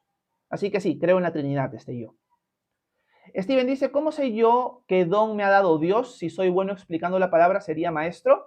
Yo creo, Steven, que eso tendrías que confirmarlo con tu congregación, con la congregación en la cual tú asistes, con la cual tú convives, con tus amigos en la fe. Preguntarles, ¿ustedes ven realmente, o sea, sean sinceros conmigo, ven realmente que Dios me ha dado a mí el don de maestro? ¿Ven que tengo ese deseo de aprender y de enseñar y que se me entiende o no? No lo tienes que hacer perfecto, pero la misma iglesia se da cuenta. O sea, es como que Dios pone ese deseo en la misma congregación a pesar de tus fallas, a pesar de que tartamudez, a pesar de que te sientas nervioso, se dan cuenta. Este hermano en la fe, Dios lo está llamando a esto. Queremos que nos enseñe, a pesar de sus debilidades, vamos a ponerlo así. Gracias, Steven. Déjame ver. Josué dice, y el corazón de pastor, dice Joel, eso es algo que el Señor da. Justo viene con lo que le había respondido a Erika. Gracias, Joel. Jefferson dice, hermano, ¿tú crees que las mujeres pueden ser pastoras? Yo considero que no. Considero que la mujer puede ser maestra, Jefferson. Y esto lo vemos en varios textos del Nuevo Testamento. En Tito, lo vemos también en Aquila y Priscila. Priscila es alguien que instruye a Apolos. Vemos varios consejos, vemos a las profetisas, que no son maestras, pero vemos a mujeres ejercitando dones. Por lo tanto, el don de maestra lo puede tener una mujer. El don o el llamado a pastora en este caso, yo considero que no. A la luz del modelo bíblico que Pablo da en 1 de Timoteo capítulo 2. 1 de Timoteo capítulo 2, Pablo muestra el tema de que no es el orden de Dios, que la mujer sea la cabeza de la iglesia local visible por este orden divino. Dios primero creó a Adán y luego creó a Eva. No es que el hombre sea superior, sino es un tema de orden y de diseño en verdad. Así que considero que no, pero la mujer sí puede ser maestra. ¿Eso significaría que la mujer puede enseñar a la iglesia local? Yo considero que sí, mientras entienda que ella no es pastora. Yo considero que sí. Para mí me parece absurdo, en verdad, cuando meditaba en este tema, cuando estábamos estudiando hace meses atrás, 1 de Timoteo, que la mujer sí puede enseñar, o vamos a ponerme así, soy niño, mis papás son cristianos, voy a la iglesia. ¿Quién me enseña en la escuela dominical? Una mujer, porque generalmente las mujeres son las que enseñan en la escuela dominical. Me está enseñando una mujer, pero llego a una edad donde ya no. La mujer automáticamente, porque yo ya crecí en mi edad, ya no me puede enseñar. Es más, es una ofensa si ella se atreve a enseñarme. O sea, ¿qué pasó en mí y qué pasó en ella para que cuando ya cumplo cierta edad, ya no me puedes enseñar? Hay hermanos en la fe que si una mujer les enseña en la congregación, pues se rasgan las vestiduras inmediatamente. Es imposible que una mujer les enseñe. Ah, pero te enseñaron a ti o les están enseñando a tus hijos. ¿Qué pasó en ti para que llegaste a una edad y ya no te puede enseñar la mujer? ¿Qué pasó acá? Me parece absurdo eso. Quizás para ustedes no, a mí me parece absurdo. Así que eso es lo que te podría decir, Jefferson. Considero que el rol de pastorado no lo puede tener una mujer por un tema de orden divino, pero el don de enseñanza Dios se lo puede dar a las mujeres y la mujer puede edificar a la iglesia. No hay ningún problema con eso. Sé que es un tema controversial, pero para mí la escritura es clara al respecto. Gracias. Déjenme ver, vamos a seguir leyendo algunos comentarios más. A ver. Vamos a ver. ¿Dónde me quedé? Hay bastantes comentarios hoy. Y no he estado poniendo el dedo en el chat para... Ay, ahora no lo encuentro. Bueno, vamos a ver. Vamos a ver si encuentro los mensajes para no saltarme ninguno. ¿Ok? Déjenme ver. Ajá. Ay, mil disculpas por demorarme en encontrar los comentarios. Ya los encontré. Ok, me quedé en el comentario de Steven. Me quedé en el comentario de Jefferson. JF, ¿cómo estás, hermano? Buenas tardes, un abrazote. Dice, hola, pastor, Dios le bendiga. ¿Cómo poder distinguir si es de Dios cuando me profetizan en lenguas? Gracias, JF. La pregunta de JF es la siguiente. ¿Cómo puedo discernir si realmente cuando alguien me profetiza en lenguas es de Dios? Personalmente, JF, te soy sincero, considero que si alguien te da una profecía en don de lenguas o con el don de lenguas, te está mintiendo. Te está mintiendo en tu cara pelada. Porque el don de profecía es el don de profecía. El don de lenguas es el don de lenguas. Nunca en la escritura vemos que el don de lenguas sea un don profético. El don de lenguas es un don de alabanza. Por eso Pablo pone al don de lenguas al último y pone al don de profecías primero. Y es más, él dice, si alguien entra y escucha a la gente hablando en lenguas, ¿qué va a entender? No va a entender nada, a menos que haya interpretación de lenguas. En cambio, el don de profecía, si hay alguien que quizás está hablando una profecía y justo esa profecía tiene que ver con esta persona que es invitada a la iglesia, el Señor le va a mostrar, yo te conozco de arriba abajo.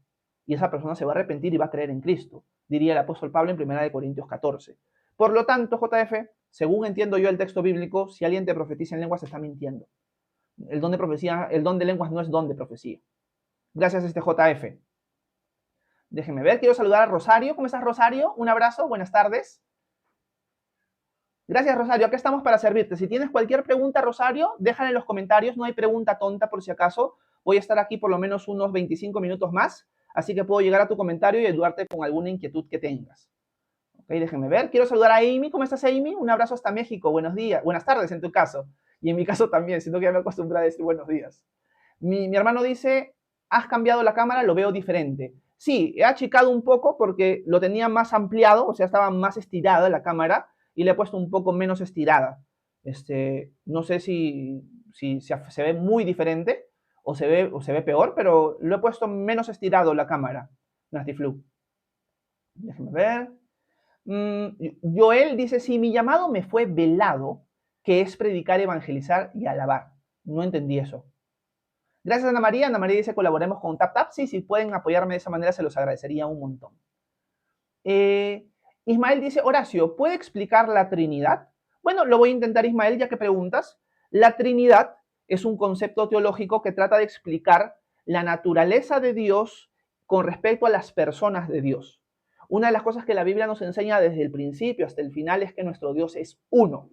Nuestro Dios es uno. Adoramos a un único Dios verdadero.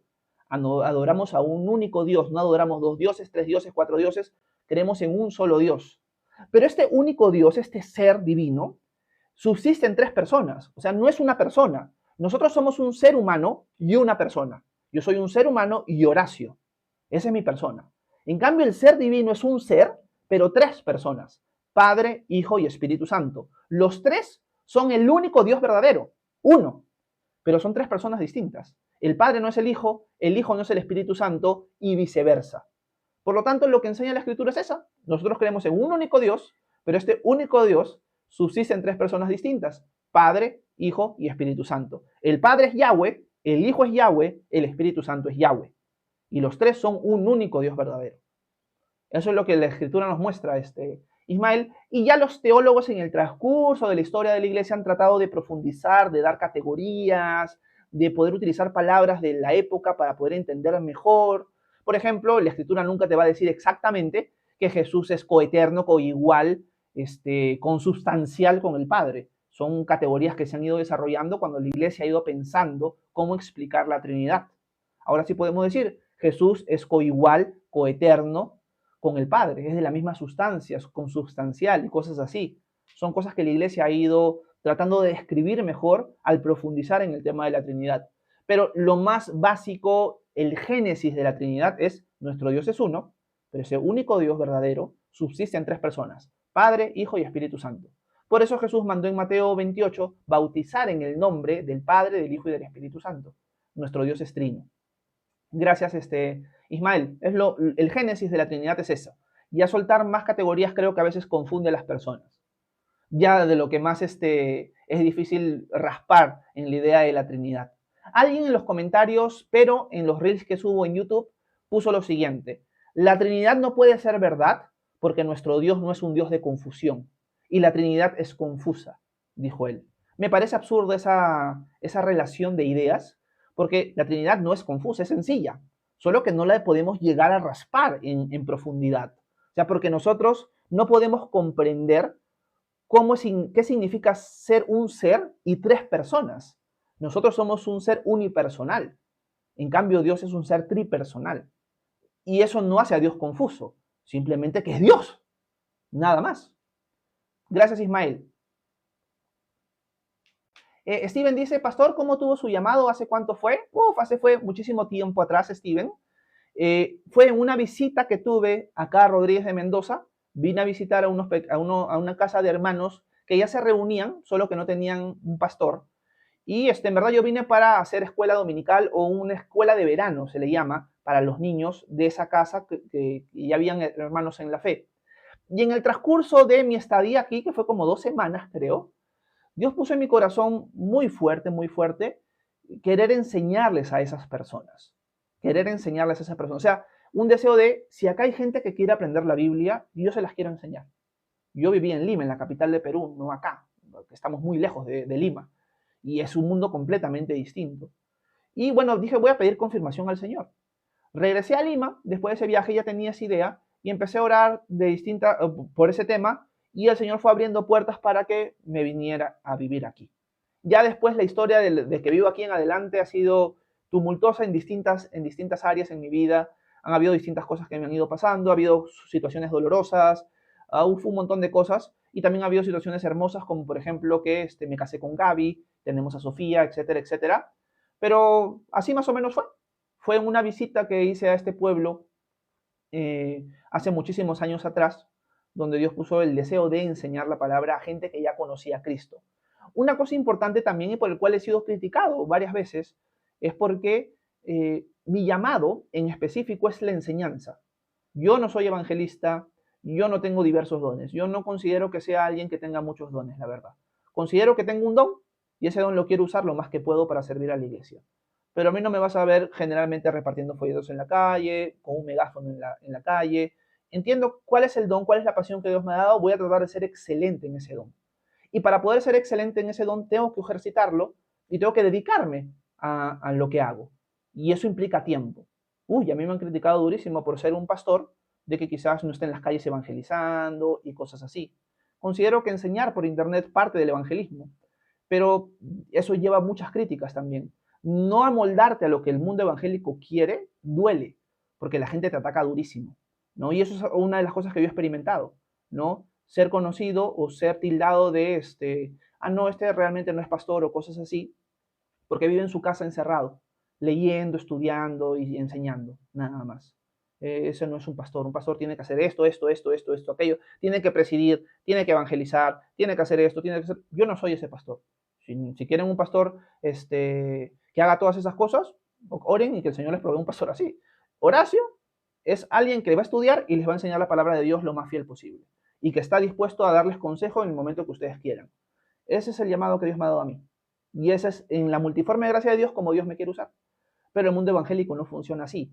Así que el mundo evangélico a mí me ha hecho bastante daño, por ejemplo. No considero que esos errores me han ayudado. O sea, Dios los ha usado para mi bien, porque me han ayudado a ver lo mal del mundo evangélico y decir: hay que cambiar esto.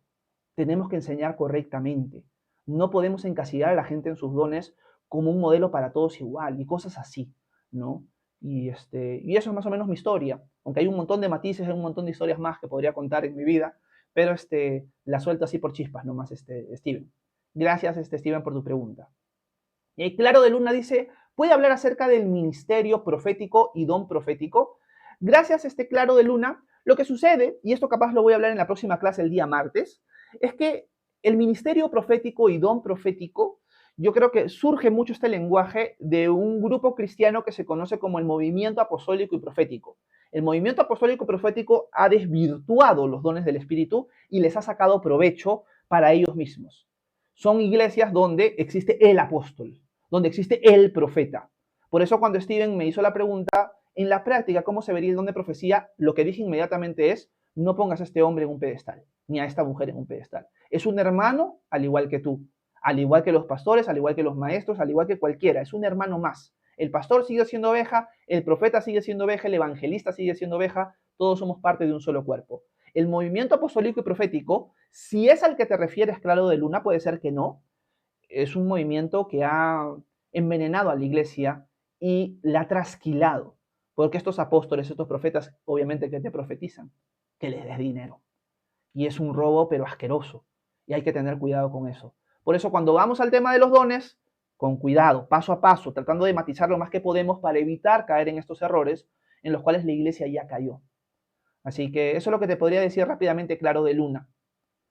Y si no respondí tu inquietud en verdad, vuélvemelo a preguntar, pero más específico para ir de frente al grano. Jeremy dice, ¿existe el purgatorio? Gracias, no es Jeremy, es Jenny, perdón, Jenny. Considero que no, Jenny. Considero que el purgatorio es algo que se desarrolló en la iglesia muchísimo tiempo después de los apóstoles. Estamos hablando más allá del siglo III, más allá del siglo IV. O sea, estamos hablando de los años 400, 500. Es más, capaz hasta me estoy equivocando y es más lejos todavía. El purgatorio no es una idea que nazca de la escritura, sino es un desarrollo medieval, si no me equivoco. Hoy día los que sostienen el purgatorio, los únicos son el catolicismo romano. Los ortodoxos griegos, que son tan antiguos como los católicos, no sostienen el purgatorio. Nosotros, los que no somos católicos romanos ni ortodoxos, sino entraríamos más como evangélicos, como protestantes, tampoco creemos en el purgatorio. Creo que solamente es el catolicismo romano que lo sostiene. Gracias, Jenny. AJ dice, lo felicito. Yo sé que Ana María silenció a AJ, pero voy a leer su comentario de todas maneras, ¿ok? AJ dice, lo felicito por haber entrado al negocio de la religión. Excelente comentario. Me gusta ese comentario, ¿por qué? Porque el comentario de AJ nace de una realidad. El mundo cristiano está lleno de gente que se ha metido al negocio de la religión, lamentablemente. Por eso es que AJ puede decir eso. AJ no está mintiendo. Lo que capaz AJ ha experimentado, quizás no, quizás es un fanfarrón nada más, pero quizás lo que él ha experimentado por tratar de acercarse a Dios es ver gente que le busca robar. Y eso es algo triste. Un mal que también se ha infiltrado en la iglesia. Y esto también sucede con el tema de los dones. O sea, va de la mano. ¿Por qué? Porque en una iglesia donde la cultura es, si tú eres un pastor y maestro, eres alguien más alto que el resto, eres de la alta sociedad cristiana y aparte vas a sacar un buen billete, yo puede ser que no tenga el don, pero sí tengo la ambición. Por lo tanto, me vuelvo pastor. Voy a un seminario, trato de enseñar. La iglesia, por más que no reconozca que yo tengo el don de maestro, capaz no me entienden, capaz no ven pasión en mí. De todas maneras, como he salido de un seminario, no, el día es pastor. Me ponen como pastor, empiezo a hablar del diezmo mañana, tarde y noche, me hice rico. Mucha gente ha ido por ese camino. Por lo tanto, tenemos que examinarnos nosotros mismos y ver si realmente Dios nos ha llamado a algunas cosas o las estamos haciendo para sacar provecho personal. Porque como ya hemos dicho, los dones del Espíritu son para el servicio, para la edificación de la iglesia. Por eso es que si ustedes vinieran a la iglesia local que yo pastoreo, que somos pocos nada más, y ustedes preguntaran, ¿aquí en esta iglesia cobran diezmos? ¿El pastor les pide plata? Porque es su forma de adorar a Dios. Van a encontrar que ninguna de las personas que asisten a la iglesia local les va a decir que sí, porque yo no pido ningún centavo. Si tengo que trabajar, trabajo. Si alguien me quiere dar gratuitamente, de corazón, amén. Yo no le voy a decir que no tampoco, pero nunca voy a tocar el tema del dinero como que tienen que dar a la iglesia. Considero que eso es algo del antiguo pacto, los diezmos no están vigentes para el nuevo pacto, y yo estoy seguro de que si Dios me ha llamado a mí a servir a un grupo de gente aquí, Él se va a encargar de suplir mis necesidades. Y adivinen qué, lo ha hecho. Por lo tanto, ha habido momentos donde el Señor me ha cortado ciertos recursos. Ok, ¿qué hacemos? Vamos a orar. Y el Señor me ha permitido vender chocotejas fuera de un colegio. Y la gente de este pueblo puede decir, nosotros hemos visto a Horacio en las mañanas y en las tardes vendiendo chocotejas fuera del colegio, como ambulante. Está bien, yo no he venido acá para vivir de la gente, sino porque yo quiero servir a la gente que quiere aprender la palabra de Dios. Entonces, pero lamentablemente lo que dice AJ es verdad, hay un montón de gente que no es así. Y obviamente la gente que quiere hacer de esa manera nunca vendría a un pueblo pequeño donde la iglesia va a ser de 4 o 3 personas, en verdad, ¿no?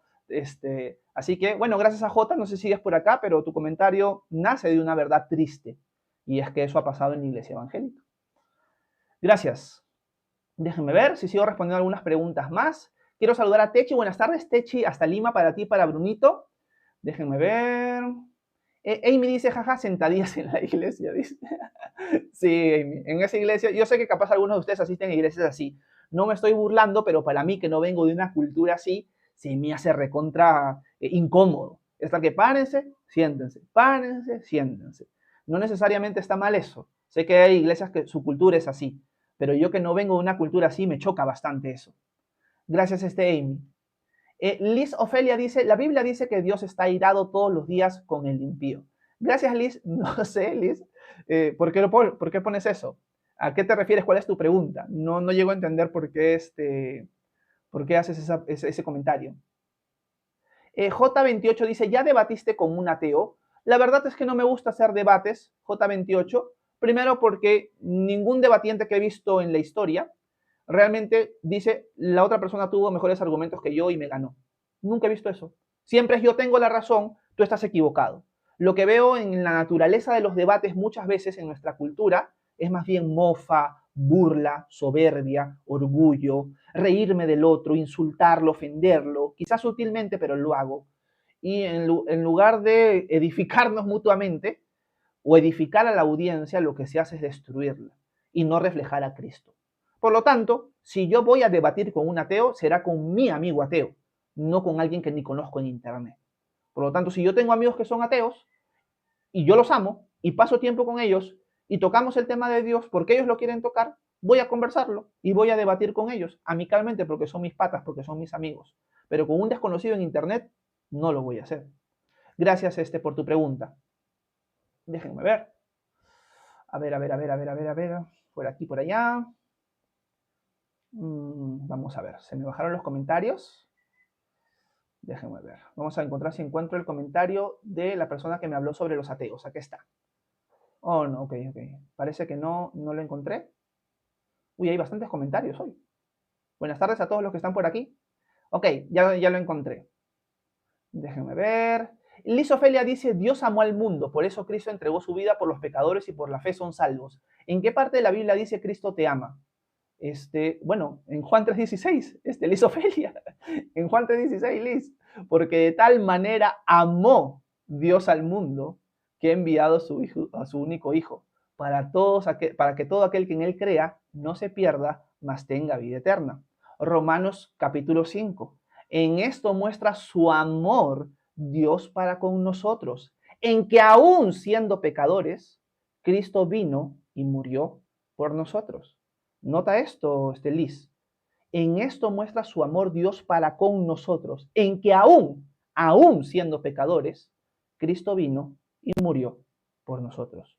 Por lo tanto, Cristo te ama, Ofelia, al punto que vino a dar su vida por ti antes de que tú lo buscaras, antes de que fueras santa. Cuando eras impía, Cristo te amó.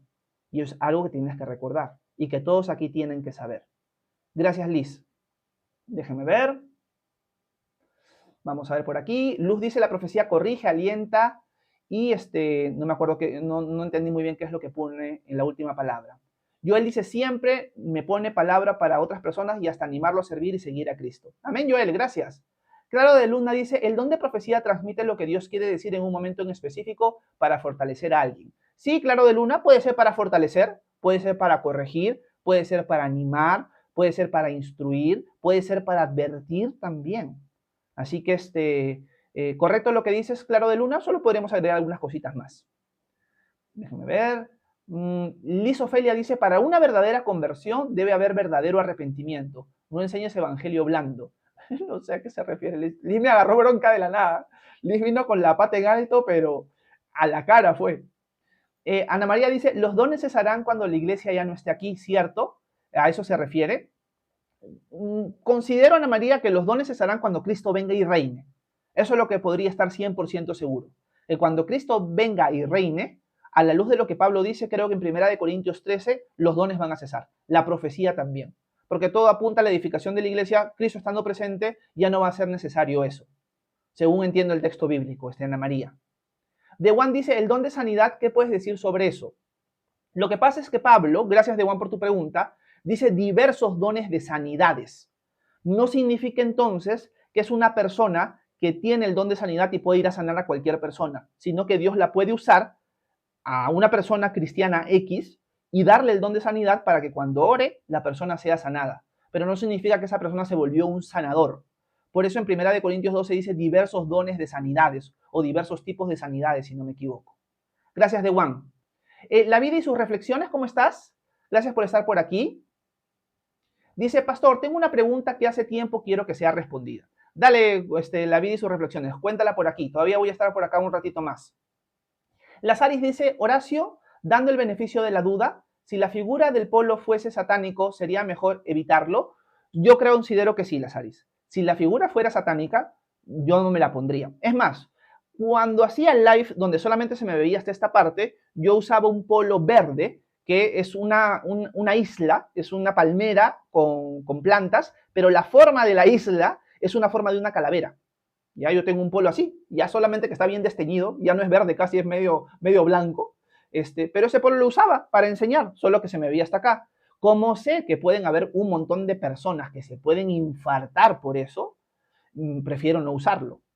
Este símbolo no significa nada, es un símbolo de una marca, de un tipo de concierto de música electrónica.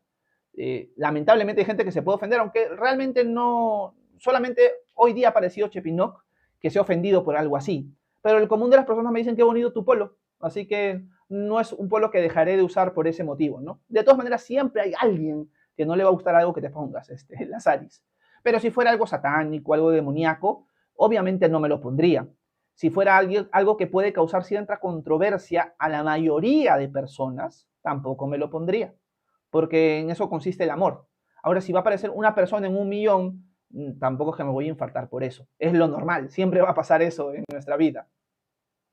Déjeme ver. La vida y sus reflexiones dice, pastor, tengo una pregunta hace tiempo. ¿Los locos entrarán al reino de Dios? Gracias, la vida y sus reflexiones. Depende. Yo considero de que si ellos tienen la capacidad de creer en Cristo, por supuesto que sí. Si ellos se arrepienten y ponen su confianza en Cristo, lo van a hacer. Ahora, si tú me dijeras, ahora si es una persona que es loca, o sea, no llega a comprender nada de lo que está pasando afuera de su vida, ¿va a entrar al reino de Dios o no? La verdad es que no lo sé. La vida y sus reflexiones. Pienso que sí, pero me puedo equivocar. Lo que sí estoy 100% seguro, la vida y sus reflexiones, es que Dios va a ser justo con esa persona. Considero que Dios le va a extender la posibilidad de creer en Él de alguna u otra manera, en medio de su locura quizás. Así que ese es mi pensamiento. Al final, en cosas que no entiendo o que no sé, puedo decir en estos casos, yo sé que mi Dios de todas maneras va a ser justo y que Él eso sí nunca lo va a cambiar. Así que puedo descansar en esa verdad. Mi Dios es justo. Y si yo tengo un familiar que es así, de todas maneras, cuando hay la posibilidad, me entienda o no me entienda, voy a tratar de que pueda escuchar el Evangelio, que pueda escuchar quién es mi Rey, quién es el Rey del universo, que es nuestro Señor Jesús, que nos amó tanto que vino a morir por nosotros. Gracias a la vida y sus reflexiones. Mila, ¿cómo estás? Buenas tardes, un abrazo hasta Lima. Hanichi, ¿cómo estás? Un abrazote. Buenas tardes. Dice, ¿por qué Jesús maldijo a la higuera? Gracias, Hanichi, muy buena pregunta. Esto sucede prácticamente en la última semana de Jesús en Jerusalén, donde Él va a ser crucificado. Él está que entra y sale de Jerusalén, y creo que es en la primera salida y entrada donde Él ve una higuera y va como para recoger fruto, pero no encuentra fruto. Tenía hojas como de una planta que ya da fruto, pero no tenía fruto. Y Jesús la maldice. Al día siguiente, cuando sale con los apóstoles, la higuera se había secado. Y los apóstoles se quedan sorprendidos, le preguntan a Jesús, Jesús les enseña acerca de la oración, pero la figura de la higuera, y es por eso que Jesús maldice a esa higuera como una lección instructiva para la iglesia en su historia, simbolizaba la nación de Israel. La nación de Israel era el símbolo de la higuera en el Antiguo Testamento. La vid y la higuera son símbolos que Dios usa para Israel. La nación de Israel era una nación que debería haber dado frutos de arrepentimiento, que debería haber puesto su confianza en el Mesías cuando Él llegó. pero la nación de Israel no dio frutos. Y por lo tanto Jesús también usa otras parábolas donde él dice, esta vid, ya no hablando de la higuera, sino la vid, va a ser destruida y va a ser entregada a un pueblo que sí dé frutos, a los gentiles. Por lo tanto, Jesús adelanta de que la nación de Israel iba a ser destruida por su incredulidad. Y con la higuera hace la misma figura. Entonces, ¿por qué maldice la higuera Jesús? Porque estaba hablando proféticamente a Israel por medio de esta figura de la higuera, que era una higuera real, que al igual que Israel tenía mucha visibilidad de que supuestamente adoraban al Dios verdadero. Vino el Hijo y lo crucificaron. Por lo tanto, no dio fruto e iba a ser destruida. Esa es la figura de la higuera, este Janichi, en el libro de Mateo, en el libro de Lucas. Creo que todos los evangelios cuentan esa historia. Gracias, Janichi, por tu pregunta. Espero que en algo te haya podido ayudar. Vamos a ver. Steven dice, pastor, ¿podría explicar el orden de la venida de Cristo, el milenio y el juicio, por favor? Ok, Steven, te lo cuento tal cual lo entiendo yo.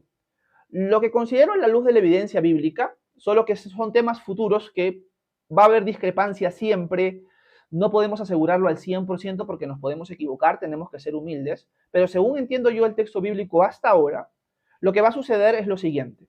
El Señor va a venir por su iglesia, va a venir desde las nubes, con voz de arcángel, con trompeta de Dios, y los muertos en Cristo resucitarán, y los que estemos vivos seremos transformados con cuerpos en gloria. En un abrir y cerrar de ojos, como dice 1 Corintios 15, seremos arrebatados, como dice 1 Tesalonicenses 4, y nos reuniremos con el Señor en los aires. Y estaremos con Él para siempre en las moradas que Él ha preparado para nosotros, según Juan 14. Él está preparando lugar para nosotros, Él va a venir y nos va a llevar. Cuando Él nos lleva, va a derramar su ira sobre la tierra, sobre los moradores de la tierra, diría el libro de Apocalipsis. El libro de Apocalipsis utiliza la frase los moradores de la tierra para hablar del mundo que se ha rebelado contra Él. Y esto se conoce como el día del Señor en los profetas del Antiguo Testamento. Va a derramar el día del Señor sobre la tierra y esto va a suceder en un periodo de tiempo.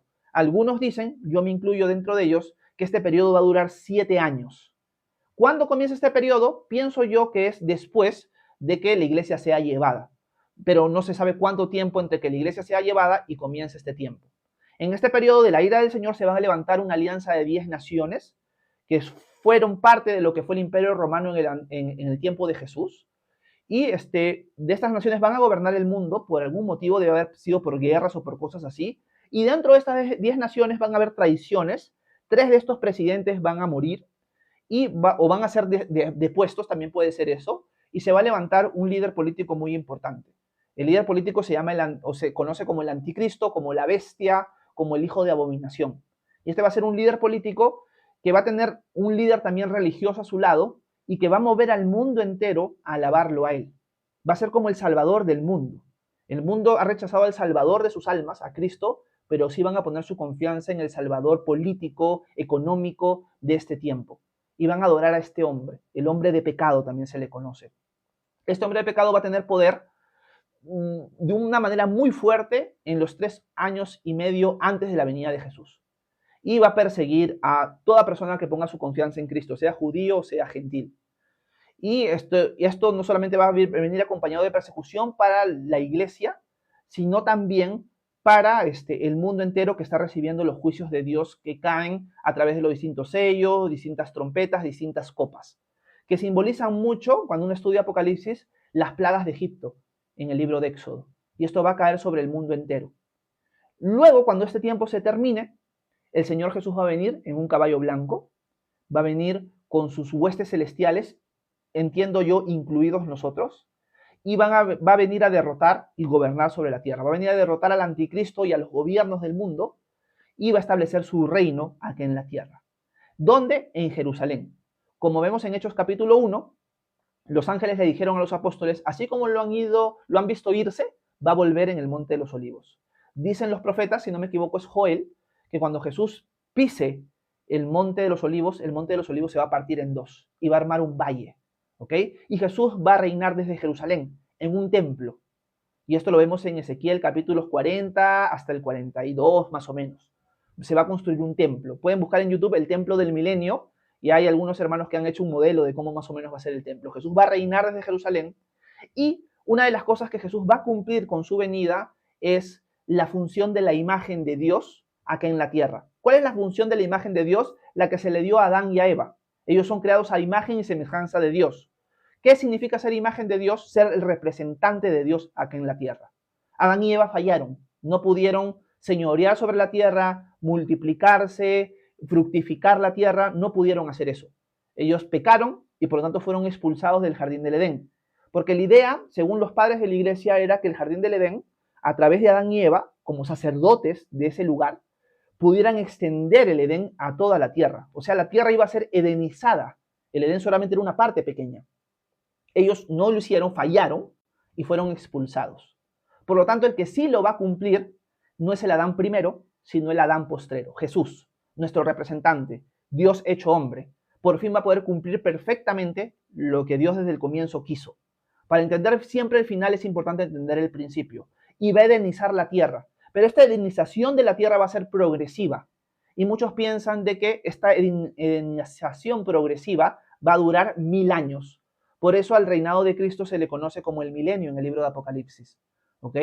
Es un reino de 1000 años. Y luego de esos 1000 años, cuando la tierra termine edenizada, se va a entrar al estado eterno, se le llama teológicamente así, donde desciende la nueva Jerusalén del cielo y se planta sobre la tierra y estaremos con el Señor para siempre. Y van a haber distintos cambios en la historia cuando todo el mundo se ha edenizado, cuando se cumplen los 1000 años, vamos a entrar a una nueva etapa en la historia de la humanidad, de la creación, quizás del universo. Y de eso no tenemos mucha información. El libro de Apocalipsis lo deja como abierto, no nos cuenta qué es lo que va a seguir pasando en ese periodo de tiempo. Los padres apostólicos, por ejemplo, como la carta de Bernabé, que es un escrito de los padres apostólicos, siempre veían los días de la creación como un ejemplo del tiempo que iba a durar la creación en sí misma. Para Dios, decían ellos, un día es como 1000 años. Si el Señor ordenó la tierra en 6 días y en el séptimo día se sentó, descansó, se sentó a reinar, la tierra va a tener un periodo de 6000 años. Y el último, del 6000 al 7000, va a ser el reinado de Cristo. Un reinado que está abierto, porque en el séptimo día el Señor se sienta, descansa, para gobernar, y ese día no tiene final. Todos los días en Génesis 1 y 2 es, y tuvo la mañana, o la tarde y la mañana, y fue el día primero. Y tuvo la tarde y la mañana y fue el día segundo. Pero el día séptimo no tiene final, no termina, es un espacio abierto. Ese espacio abierto, ese día, el día 7, se va a cumplir con el reinado de Cristo, 1000 años. Y luego, dirían los padres de la iglesia, se entraría el octavo día, que es el nuevo comienzo. El 8 en el Antiguo Testamento habla de nuevos comienzos y entraríamos al estado eterno. Así entiendo yo el orden de las cosas que van a ir pasando en el transcurso de la historia. Obviamente hay muchas cosas más que se podrían profundizar en distintos puntos, pero así entiendo yo el calendario profético, vamos a ponerlo así, del Señor. Hay discrepancias. Mucha gente va a discrepar un montón con las cosas que he dicho, porque son cosas del futuro. Así que yo no me hago ningún problema. Si discrepan conmigo, está bien. Yo me puedo equivocar. El día que sucedan, veremos si tuve un buen acercamiento o no a la escatología. Gracias, Steven. Ok, voy a quedarme en live 8 minutos más y luego termino. Gracias a todos los que han estado presentes, me han apoyado un montón estando conmigo por aquí. Gracias por sus likes. Ya saben que si me pueden apoyar o si me quieren apoyar en el canal, me pueden apoyar a través de los tap, porque ayudan a que el canal tenga más alcance. También pueden compartir el live y también hay la opción de apoyarme a través de los corazoncitos Quiéreme. De esa manera el canal tiene más alcance. Si me pueden apoyar así, se los agradecería un montón, aunque como siempre digo, no es obligatorio. ¿Ok? Dicho esto, vamos a seguir leyendo algunos comentarios y preguntas más. Y vamos a ir terminando. Déjenme ver. A ver. Han habido bastantes comentarios, 1000 disculpas que no pueda responder todos. Ya es por falta de tiempo. Y hoy día sí he estado mucho tiempo más de live que en las mañanas. Ok, déjenme ver. Aquí me quedé en el comentario de Steven. Erika me puso gracias. Claro de Luna dice wow. Ana María dice, si desean unirse a la comunidad de WhatsApp, que es para familiarizarse con los hermanos al interno. Sí, como dice Ana María, tenemos una comunidad de WhatsApp que no es de estudio. Muchas gracias por su apoyo. Que no es de estudio, es de amigos. Si quieren formar parte de esa comunidad de amigos, están cordialmente invitados. Me escriben por privado y yo les mando el link de invitación. ¿Ok? Claro de Luna, hacemos live de lunes a viernes a las 9 a.m. hora Perú. Lunes a viernes 9 a.m. hora Perú, Claro de Luna, estamos haciendo live. Estamos estudiando Romanos de martes a viernes y los días lunes estamos estudiando Santiago. Gracias, Claro de Luna. Y de todas maneras, los devocionales anteriores están subidos a mi canal de YouTube, sobre todo todos los de Romanos. Quiero saludar a Gabriela. ¿Cómo estás, Gabriela? Si no me equivoco, hasta Lima. Un abrazo. Dice, pastor, ¿es malo ponerse arete y escuchar música? No, Gabriela. No está mal ponerse aretes, no está mal escuchar música. Siempre tienes que preguntarte, Gabriela, si la música que escuchas te está edificando o no. Si te está haciendo daño, te está aumentando en ti, alimentando la lujuria y cosas así, obviamente no deberías escuchar esa música. El tema de maquillaje, aretes, pendientes, peinados, tienes que hacerte la pregunta. ¿Me los estoy poniendo porque quiero llamarle la atención a los demás? ¿Quiero resaltar sobre el resto? ¿Quiero mostrar vanidad? ¿Estoy siendo vanidosa? ¿O simplemente es porque me gusta verme bien? A las mujeres les gusta verse bien. Son cosas que yo no entenderé, pero ustedes las mujeres, Dios las ha creado que, con un sentido de que les gusta verse bien. Yo puedo estar peinado o despeinado, me da igual, no me importa mucho. Pero las mujeres no son así. Por lo tanto, si quieres ponerte pendientes, hacerte un buen peinado, maquillarte, porque tú te sientes bien haciéndote esto y te gusta verte bien, dale. Dios no está molesto contigo por hacerlo. Es más, como siempre digo, en el libro de Ezequiel, nosotros vemos que Dios cuando habla de Israel y cuando habla de él con Israel como una mujer y él casándose con ella, él dice, yo te encontré prácticamente desvestida, sin nada, y yo te tapé, yo te embellecí, te puse pendientes, te puse pendientes en la nariz, te embellecí. O sea, Dios no está en contra de eso. Porque cuando Él quiere mostrar su amor a Israel, habla de embellecer a Israel de una manera femenina. Por lo tanto, Él no está en contra de eso. Pero siempre tenemos que analizar nuestro corazón, que el corazón siempre es el problema. Gracias, Gabriela. Edgar dice, hermano Horacio, Dios te bendiga. ¿Qué es y para qué es el don de lenguas y qué es la glosolalia? La verdad, Edgar, no sé qué es la glosolalia. He escuchado el término en debates teológicos con el tema del don de lenguas, pero te soy sincero, no lo sé. No lo sé.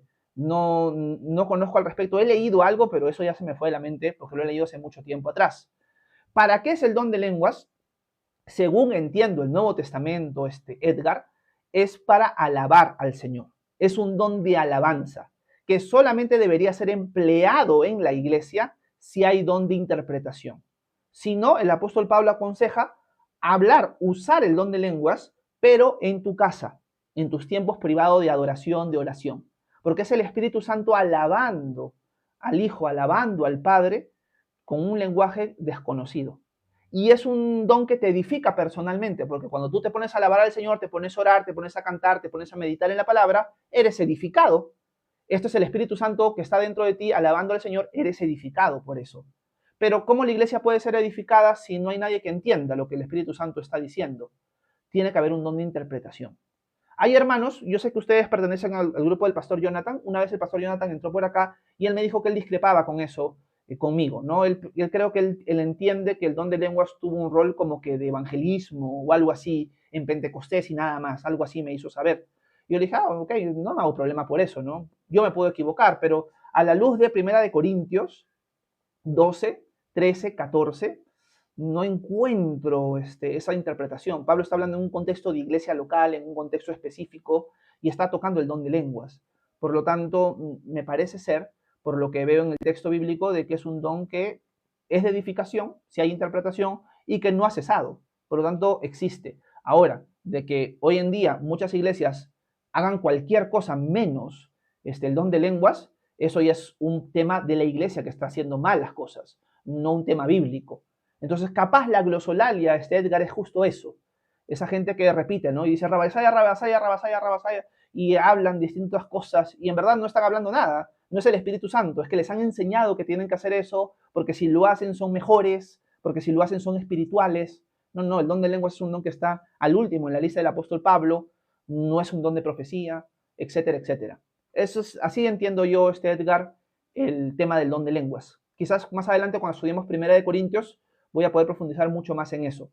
Gracias, Edgar. Quiero saludar a Sarita. ¿Cómo estás, Sarita? Un abrazo hasta California. Buenas tardes. Efren dice también ya los pastores no están vigentes. Dice Efren, no sé a qué se refiere. Déjeme ver. Suárez 17 dice, las congregaciones son del diablo. Ahí solo es negocio. Lamentablemente, como decía en el comentario de AJ, muchas personas que dicen esto tienen razón en un sentido. Hay muchas iglesias donde realmente son iglesias lideradas por gente guiadas por Satanás, que solamente buscan lucrar y trasquilar al rebaño del Señor. Y algunos son grupos religiosos que nunca han escuchado el Evangelio. Se llaman iglesias, se llaman evangélicas, pero nunca han predicado el Evangelio. Y la gente que está ahí solamente está por la prosperidad que les promete el líder. Y eso es un mal que aqueja a un gran número, en su mayoría, creo yo, en algunos casos, de iglesias en el mundo. Gracias, Suárez. R. Gabriel dice, así es, mi estimado hermano. Un abrazo, gracias. Déjeme ver, quiero saludar a Ronald hasta Lima. ¿Cómo estás, Ronald? Y prendí este live hasta ahora para grabarlo para YouTube, porque hubo fallas técnicas en la mañana. Entonces he hecho el devocional otra vez. Claro de Luna dice, ¿cómo se llama su iglesia y dónde queda? La iglesia que yo pastoreo se llama Manantial de Vida y está ubicada en Rodríguez de Mendoza, en Amazonas, en la ceja de selva del Perú. ¿Okay? Nosotros pertenecemos a la región Amazonas en Perú. La capital de Amazonas es Chachapoyas y nosotros estamos como a 2 horas y media, 3 horas en auto, que se llama Rodríguez de Mendoza. Lo llaman el paraíso escondido. Aquí está la congregación a la cual sirvo. Gracias, Claro de Luna. Melissa, ¿cómo estás, Melissa? Un abrazo, bienvenida. Dice, hola, ¿podría explicarme la salvación por gracia versus la salvación por obras? Bueno, yo supongo, Melissa, que la distinción que hace el apóstol Pablo con respecto a la salvación por gracia y la salvación por obras, y lo que a veces se discute en el mundo cristiano, evangélico, etcétera, etcétera, son cosas similares en algunos casos y otras son distintas. Cuando Pablo habla de la salvación que no es por obras, sino es por gracia, sobre todo, por ejemplo, en Romanos que estamos estudiando, se está refiriendo específicamente a las obras de la ley. O sea, lo que Pablo está diciendo, nadie puede ser declarado justo delante de Dios por guardar perfectamente la ley de Moisés. Cuando hablamos de la ley de Moisés, nos estamos refiriendo a la ley de Dios dada a Moisés para con la nación de Israel. ¿Okay? Se le llama ley de Moisés bíblicamente, es un término bíblico. La ley de Moisés, lamentablemente, muchos judíos, muchos israelitas, la vieron como un sistema para obtener justicia. Si yo la guardo perfectamente, me voy a presentar justo delante de Dios. Y Pablo dice, no, ese no es el propósito de la ley. La ley tenía el propósito de frenar el pecado, de hacerte darte cuenta a ti de que eras pecador. La ley tenía el propósito de mostrarte que necesitabas un salvador, etcétera, etcétera. Ese era el propósito de la ley. No era hacerte justo. Más bien era mostrarte que no eres justo y que necesitas un salvador.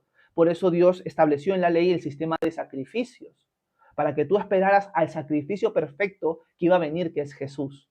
Lamentablemente los judíos no lo vieron así.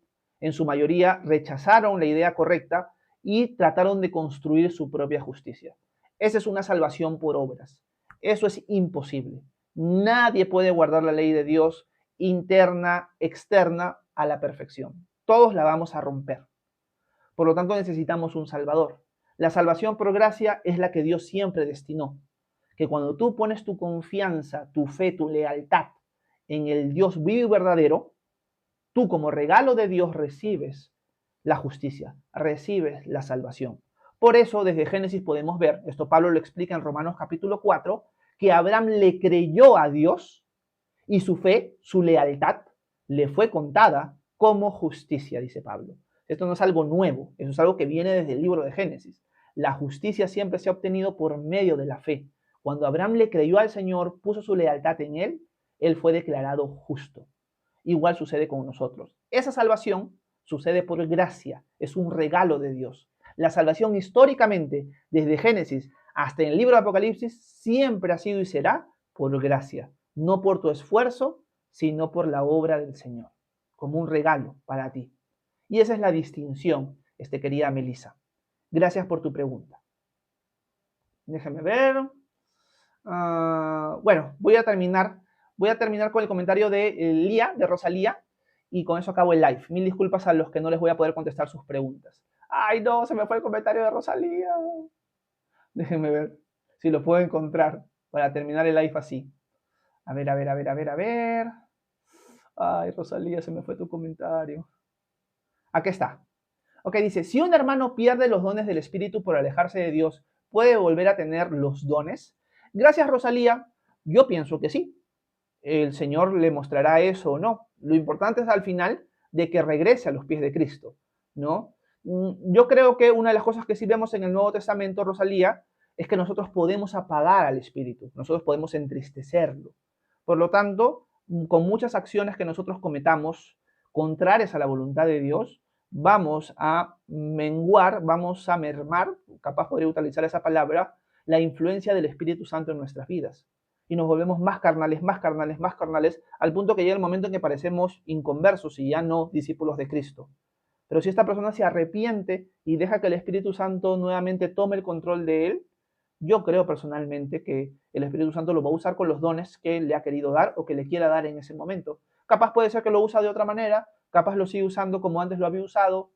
Es algo que depende de Dios.